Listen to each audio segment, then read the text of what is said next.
The Young and the Restless spoilers 1. A name that never existed when the alias Aristotle Dumas first leaked into the Genoa city rumor stream. It sounded like something straight from a leather-bound spy novel. 2 syllables of ancient philosophy welded to a surname that evoked French salons and buried fortunes. But the more journalists probed, the clearer one fact became: no corporate filings, no yearbook photos, not even a childhood chess club trophy bore that name. It was a construct, a smokescreen, a false-fronted mansion waiting for the wrecking crew. Wayanar's writers have spent weeks letting the moniker swirl through boardrooms and back alleys, letting characters chase footprints that end in dust. The longer that blank biography lingers, the louder the central question grows: who has enough motive and enough confidence to hide behind a pseudonym while shaking the town's most powerful dynasties? 2. Victor and Michael's Maestron circle. In the latest scripts, Victor Newman and his legal consigliere Michael Baldwin share a mahogany-scented brainstorming scene. They pace the Newman Tower conference suite, trading whiteboard theories like master thieves swapping blueprints.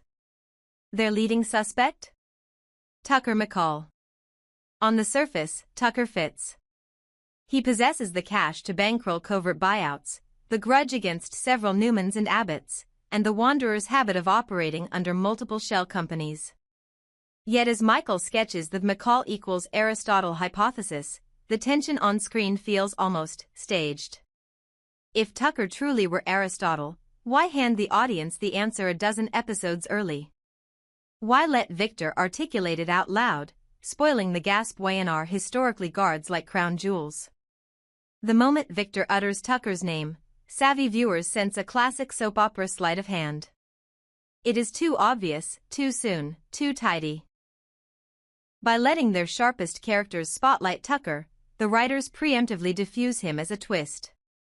That leaves Tucker as narrative misdirection, an attention-grabbing red herring that distracts while the real shark circles unseen. 3. The shadow alphabet, shortlisting the real contenders. If Tucker is merely a decoy, who else could hide behind Aristotle Dumas?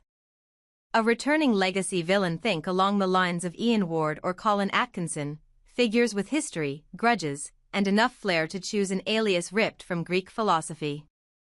Their re-entry would land like a legacy mic drop, electrifying longtime viewers. A character presumed dead. Wayanar has never shied away from back-from-the-grave reveals. An Aristotle resurrection, especially if the corpse in question was buried by the Newmans or Abbotts, would inject maximum poetic justice.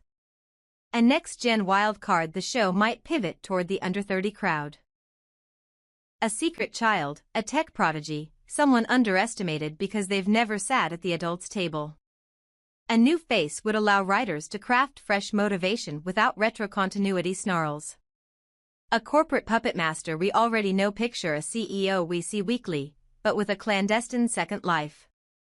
By day they sip flat whites in glass slipper, by night they wire transfer hush money to offshore accounts labeled Dumas Holdings. The audience's collective gasp would echo across social media.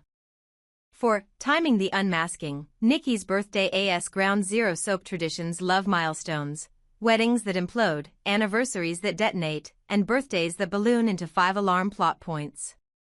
Wayanar has telegraphed Niki Newman's upcoming birthday as a headline gala, jazz quartet, ice sculpture, and a guest list that reads like Genoa City's Forbes roster. Victor intends the night to be a velvet-gloved reassurance: you are loved, Niki, and the world bends to our will. Naturally, that makes the party the perfect stage for chaos. Picture the ranch living room lit by crystal chandeliers, Niki radiant in silver silk, family toasting her health. Then the string quartet falters. The lights dim. A video feed hijacks the screen above the cake, a silhouette, voice modulated, greeting the room: "Happy birthday, Mrs. Newman. Allow me to introduce myself. I'm Aristotle Dumas, and I come bearing gifts of truth." One click and decades of sealed documents, land deals, hush payments, insider tips flash across every phone in the room. Victor's jaw tightens. Adam's eyes glitter with lethal curiosity. The Abbotts watch from the sidelines, half horrified, half vindicated. And somewhere in that house or across town, the real Aristotle smiles into the glow of a secure laptop, savoring the opening volley. 5. How the reveal collides with current wars below the glitter. Genoa City is already a tinderbox. Victor versus Jack and Diane, their détente poised to shatter. An Aristotle exposé could tip the balance either way. Chancellor Winter's schism, Lily, Devon, Nate, and the enigmatic Damian Kane are nursing fragile unity. A new puppet master might force them to choose public loyalty over private suspicion. Kyle Abbott's identity spiral. If Aristotle connects to long-buried Abbott secrets, Kyle's sense of self, already rattled by Diane's return, could fracture anew. Phyllis Summers' revenge circuit. She'd sell her last selfie to weaponize Aristotle's intel against every former lover and rival. The beauty of a master alias is how it ricochets through storylines like shrapnel. One reveal can damage multiple bloodlines, upend romances, and rewrite corporate hierarchies before the confetti settles. 6. Why the pseudonym matters. Thematically, choosing Aristotle Dumas is not random. Aristotle represents logic, ethics, and the taxonomy of power. Dumas evokes Alexander Dumas, author of The Count of Monte Cristo, the definitive revenge saga. Fuse them and you get a figure who weaponizes philosophy and narrative, a puppet master who writes his own epic while dissecting the morality of everyone else's. In soap opera language, Aristotle Dumas is vengeance wearing a scholar's robe. He isn't just after money or merger votes, he's after reputations, after the existential bedrock that lets Genoa City's elite sleep at night. 7. The ripple effect. After the mask comes OFF. Once the alias falls, YNR can sprint in several directions. A courtroom circus, Michael Baldwin prosecuting or defending, Christine Williams seeking justice, Amanda Sinclair swooping in with class action fury. Romantic fallout, couples implode under newly revealed secrets. Imagine Victoria confronting Victor if Aristotle turns out to be a scorned former protege whose life Victor casually destroyed.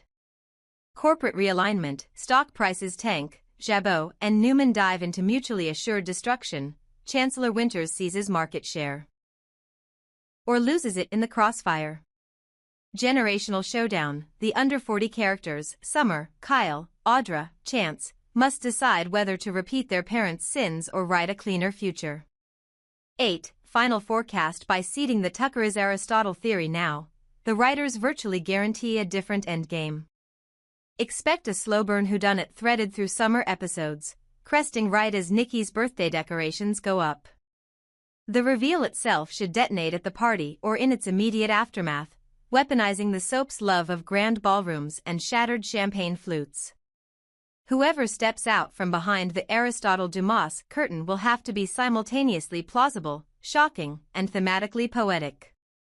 The best soap twists feel, in hindsight, inevitable. That means the writers are sprinkling clues already, casual lines about birth certificates, offhand references to vanished mentors, a music cue that lingers one beat too long. Keep your eyes on characters who currently orbit the action but avoid center stage. Observe who flinches at Aristotle's name. Watch old episodes for ghosts walking unnoticed through the present. And, above all, clear your schedule for Niki's gala. Because in the world of the young and the restless, birthdays are less about candles and more about conflagrations. When the smoke clears, when Aristotle Dumas finally signs his true name, it won't just be a mystery solved. It will be a reckoning 6 decades in the making, and Genoa City may never recover. Performing arts. The stage is set. Niki's birthday becomes a battlefield as Pietro arrives and Aristotle Dumas prepares to strike as spring gives way to summer in Genoa City. The clock ticks toward an event that promises to reshape the very foundations of its power structure. The occasion? Niki Newman's birthday gala? A glittering affair orchestrated down to the last golden napkin, a celebration of enduring love, legacy, and everything the Newman Empire represents. But beneath the soft candlelight and clinking champagne flutes, a storm brews. Glowing star Pietro enters the spotlight on May 28. Viewers will be introduced to Pietro, a mysterious and charismatic party planner whose arrival is anything but ordinary.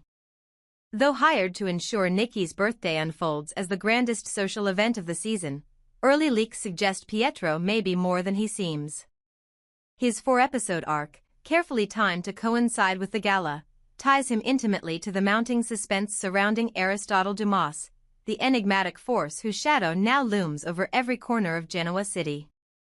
Rumors swirl that Pietro's role may be layered, ostensibly a luxury events guru, but possibly something more, a planted agent, an unwitting pawn, or even a silent ally to the man no one has yet seen. Birthday cake, the party of the year? Or the explosion of the decade? The Newman Ranch has been transformed into a dreamscape of elegance, chandeliers strung from ancient oak trees, orchestras flown in from New York, crystal towers rising like monuments to excess. Victor Newman has spared no expense in honoring his wife, not only to show his devotion, but also for a far more calculated reason, to draw Aristotle Dumas out of hiding. Victor's instincts tell him that a spectacle this grand cannot be ignored. If Aristotle has a score to settle, a truth to expose, or a vendetta to execute, he will not pass up the chance to upstage Victor in front of family, rivals, and press alike. Michael Baldwin, ever the strategist, voiced concern over turning Niki's birthday into bait. But Victor's mind is made up. He believes the trap is elegant. If Aristotle comes, his anonymity ends. If he stays hidden, it implies weakness, a quality Victor will exploit without mercy. Man in tuxedo, a guest uninvited, a name unmasked? Speculation now centers on whether Aristotle Dumas will crash Niki's gala, and whether this will be the moment when the audience, at long last, sees the face behind the mask. Imagine it, the string quartet falls silent mid-waltz.